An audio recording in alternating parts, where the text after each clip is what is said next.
Imagine a world where your computer starts talking to you, not through a speaker, but through a chilling message appearing on your screen. I'm the creeper, catch me if you can. In 2024, we live in constant fear of cyber attacks, identity theft, and ransomware. We spend billions on cybersecurity, but there was a simpler time when the internet was just a few computers and a handful of labs, and the concept of a digital virus was nothing more than a science fiction plot. Today, on FirstoGraphy, we are going back to the beginning. We're tracing the path of Digital Patient Zero, who wrote the first line of malicious code. Was it a prank, an accident, or a weapon? From a harmless joke in a lab to the global epidemic that changed technology forever, this is the untold history of the first computer virus.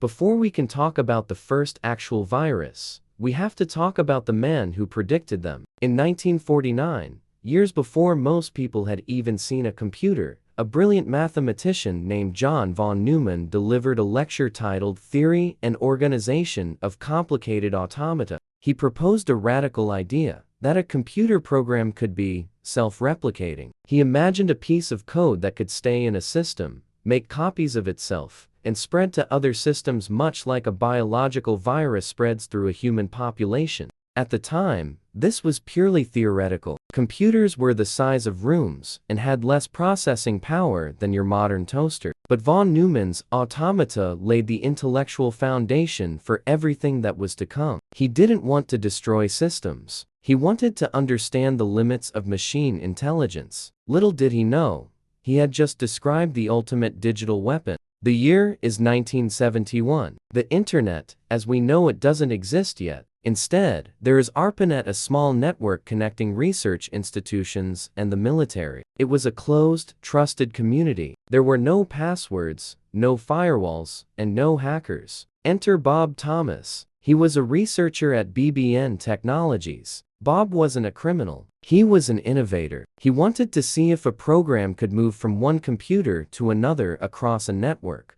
He created a program called Creeper. It wasn't designed to delete files or steal data. All it did was hop from one DEC PDP-10 mainframe to another. When it arrived on a new machine, it would display that famous, taunting message, "I'm the Creeper, catch me if you can." Once it moved to a new computer, it would delete itself from the previous one. Technically, this made it a worm rather than a virus, but it was the first time code had ever traveled autonomously across a network. But where there is a virus, there must be a cure. Shortly after Creeper began its harmless journey, a colleague of Bob's named Ray Tomlinson, the man who invented email, created Reaper. Reaper was the world's first antivirus. It was a program designed to find Creeper and delete it. The digital war had begun. For 10 years, viruses stayed in the lab, but in 1982, the virus escaped into the wild, and it was all thanks to a 15-year-old boy named Rich Skrenta. Rich was a bright kid with a mischievous streak. He loved to pull pranks on his friends by giving them floppy disks that would shut down their computers or display jokes. Eventually, his friends stopped letting him touch their disks.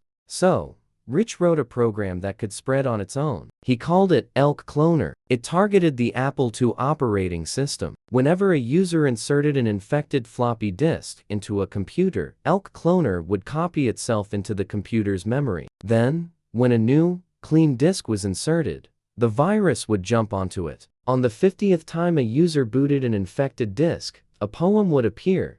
Elk Cloner, the program with the personality. It will get on all your disks. It will infiltrate your chips. Yes, it's Cloner. This was the first in the wild virus. It wasn't restricted to a lab. It was spreading through high schools, game trading circles, and homes. It was harmless, but it proved that software was no longer safe. The personality Rich Skrenta gave his code was about to get a lot darker. In 1986, the first virus for the IBM PC, the ancestor of the modern computer, was born. But this one didn't come from America. It came from Lahore, Pakistan. Two brothers, Basit and Amjad Farooq Alvi, ran a small computer store. They had spent months developing medical software, only to find that people were illegally copying it and selling it. Frustrated by piracy, they created a boot sector virus called Brain. Its purpose? To track and stop illegal copies of their software. Interestingly, the Alvi brothers didn't hide. Inside the code of the virus, they included their names, their phone numbers, and the address of their shop. They wanted people to call them to get the vaccine.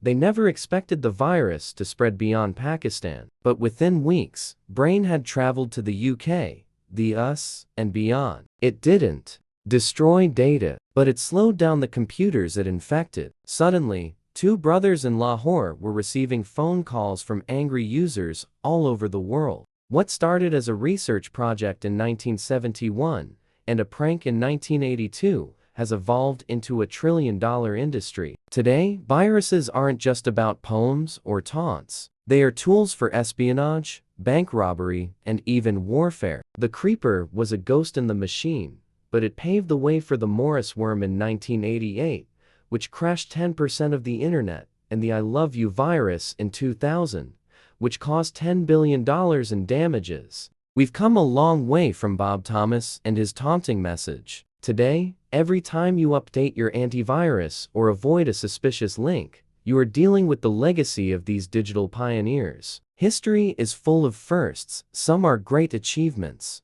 and some are warnings. At FirstoGraphy, we bring you both. What do you think? Are computer viruses a necessary evil that drove technological progress, or are they a stain on the history of innovation? Let us know in the comments below. If you found this deep dive into the digital underworld fascinating, hit that like button and subscribe for more untold stories of human history and scientific mistakes. Thanks for watching. We'll see you in the next chapter.